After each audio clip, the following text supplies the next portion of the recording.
বর্তমান সময় গণেশ পুজো শুধুমাত্র মুম্বাইতে নয়, পৃথিবীর যেখানে যেখানে ভারতীয়রা আছে সেখানে সেখানেই পালন করা হচ্ছে। এটা গণেশ পুজোর দিনের ভিডিও। আর দিল্লিতে আজকে ভীষণ বৃষ্টি হচ্ছে, তাই জামা কাপড়গুলো যথারীতি স্থান হয়েছে ঘরের মধ্যে। এবারে কি হয়েছে কে জানে, দিল্লিতে প্রায় 4.5 বছর মতো হতে চললো, এত বৃষ্টি কখনো হতে দেখিনি। আর এই ওয়েদার খারাপের জন্য মামামের শরীরটা খারাপ হয়ে গেছে।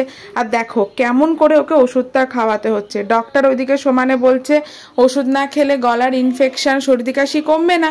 আর মামাম এখানে ওষুধ খাবে না, কান্নাকাটি, জবরদস্তি, মানে একটা বিধি খিচ্ছিরি ব্যাপার। যাই হোক, মামামকে ওষুধ খাইয়ে আমি চলে এসেছি কিচেনে। আজকে দুপুরে আমরা খিচুড়ি খাবো, কিন্তু ভাবলাম রাতের বেলাতে ডিনারে আজকে রাজমা চাওয়াল বানাবো, তাই রাজমাটাকে গরম জলে ভিজিয়ে দিলাম। আর আমাদের যে ফ্ল্যাটটায় আমরা রেন্টে থাকি তার একদম নিচের তলাতে একজন ফ্যামিলি আছে যারা গণেশ পুজো করছে, তো আমাদেরকে নেমন্তন্ন করেছিল আরতি করতে যাওয়ার জন্য, তো আমরা সেখানেই যাচ্ছি। তো মামামকে এখানে রেডি করিয়ে দিয়েছি, আর এরপরে আমিও রেডি হয়ে চলে যাব। সত্যি কথা বলতে সাধারণত আমাদের বাঙালিদের একটা নাম আছে যে আমরা খুব উৎসব প্রেমী মানুষ। তবে শুধু বাঙালিরা নয়, অন্যান্য সম্প্রদায়ের লোকেরা বা জাতির লোকেরাও কিন্তু বিভিন্ন রকমের উৎসব করতে, অনুষ্ঠান করতে পছন্দ করে। এই যেমন আজকে যাদের ঘরে যাচ্ছি তারা কিন্তু কেউ মহারাষ্ট্রিয়ান নয়, তারা এমনি গণপতিজিকে ভালোবেসে ভক্তি ভরে কিন্তু তাকে বাড়িতে আনছে। আসলে ঠাকুরের পুজো করতে কোনো স্পেসিফিক রিজিয়নের মানুষ হতে হবে এমন কথা তো নেই। মনে ভক্তি আর শ্রদ্ধা থাকলে যে কোনো ঠাকুরের পুজোই তুমি তোমার বাড়িতে করতে পারো। আর এই দেখো আমরা এসে গেছি। তো এখনো অবধি মানে গণেশ পুজো শুরু হয়নি, আমরা একটু আগেই চলে এসেছি। গণেশ ঠাকুরের মুখটা অবধি খোলা হয়নি। আর শুধুমাত্র গণেশ ঠাকুরকে যেখানে বসা হয়েছে সেখানে না, আশপাশের যে ডেকোরেশনটা সেটাও কিন্তু ভীষণ সুন্দর করেছে। আর এখানে মামামের অবস্থা দেখো, ওর তো শরীরটা ঠিক নেই, ও একদম আমার কোল থেকে নামতে চাইছে না, ওষুধটাও খেলো না, দেখলেই তো মুখ থেকে ফেলে দিয়েছে। যাই হোক, টিভিতে যখন ওই গণেশ ঠাকুরের আরতির গানগুলো চালিয়ে দিয়েছিল তখন দেখলাম ও গানগুলো শুনছিল, তো মানে আসলে ওর গানগুলো হয়তো একটু ভালো লাগছিল। এইদিকে সমস্ত পুজোর আয়োজন হয়ে গেছে, এবারে ঠাকুরকে তিলক লাগিয়ে ফুল দিয়ে আরতি করা শুরু করা হবে। আর এখানে যথারীতি গণেশ ঠাকুরের সমস্ত ফেভারিট ফল তো রয়েছে, সাথে লাড্ডু রয়েছে। মোদক বললো তখনও বানিয়ে উঠতে পারিনি, আসলে সময় করে উঠতে পারিনি বলে। আর এবারে সমস্ত হয়ে যাওয়ার পরে পুজো শুরু হলো।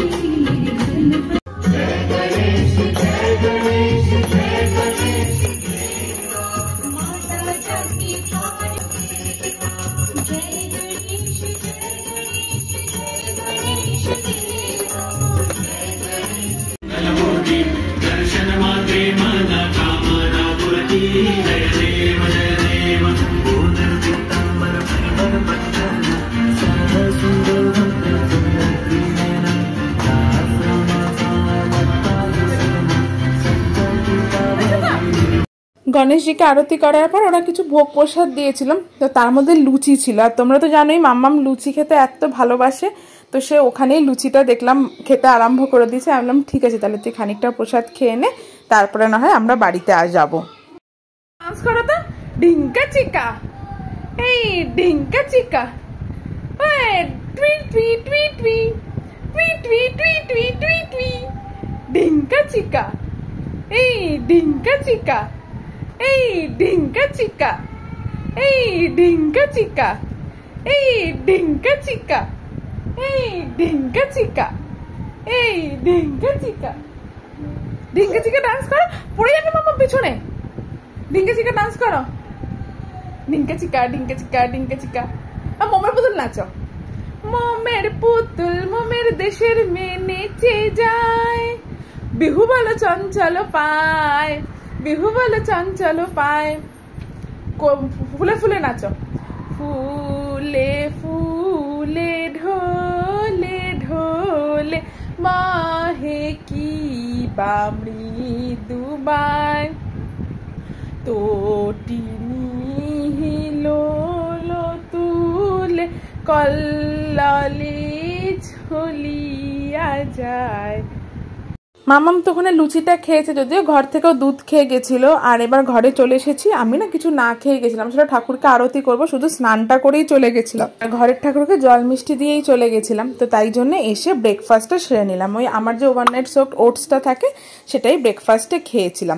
পরে যখন বিকেলবেলাতে অর্ণব এসছে তখন আবার ঠাকুরকে লাড্ডু ফুল এই সমস্ত দিয়ে পুজো করেছি। যদিও আমার বাড়িতে কিন্তু গণপতিজি নেই, কিন্তু অর্ণবকে বলেছিলাম নিয়ে আসতে, সেগুলো দিয়ে বিকেলবেলাতে আমি অর্ণব আর মাম্মা মিলে পুজো করেছিলাম ঠাকুরকে। হ্যাঁ, মামামের শরীরটা ভালো নেই, ঠাকুর ভালো রাখো, সুস্থ রাখো। হ্যাঁ, এই যে পুজো দিয়ে দিয়েছি ঠাকুরকে। চলো, ঠাকুরকে পুজো দিয়ে আমি ভাবলাম তাহলে রাজমাটা সিদ্ধ করে রেখে যাই, কারণ ওরা তো বিকেলবেলাতেও আমাদেরকে আরতি করার জন্য ডেকেছে। আসলে দুবেলাই আরতিটা হয়। তো রাজমাটা সিদ্ধ করে রেডি হয়ে আমি, মাম্মা, আমার অর্ণব গেছে। এখন বিকেলবেলাতে অর্ণব বাড়িতে ছিল, তাই গেছি বিকেলবেলার আরতিটা করতে। আর এখন দেখছি ঠাকুরকে ওরা মোদকও বানিয়ে দিয়েছে।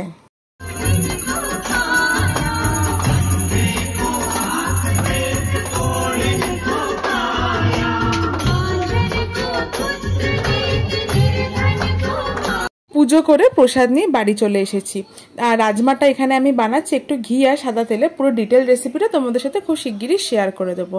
জানো তো, এই দিল্লিতে স্ট্রিট ফুড হিসেবে রাজমা চাওয়াল, ছোলে ভাটুরে এগুলো বিক্রি হয়ে থাকে। ইভেন যে ঠেলা গাড়িগুলো হয় সেইগুলোতে অবধি বিক্রি হয়। আর এই দেখো, এখানে রাজমা চাওয়াল আমার একদম রেডি। চাওয়াল বলতে এটা কিন্তু জিরা রাইসটাকেই চাওয়ালটা বলছে। এবার এটাকে শসা আর পেঁয়াজ দিয়ে সার্ভ করে নেবো। চলো, আজকের ভিডিওটা এখানে শেষ করলাম। দেখা হবে কাল নতুন ভিডিওতে।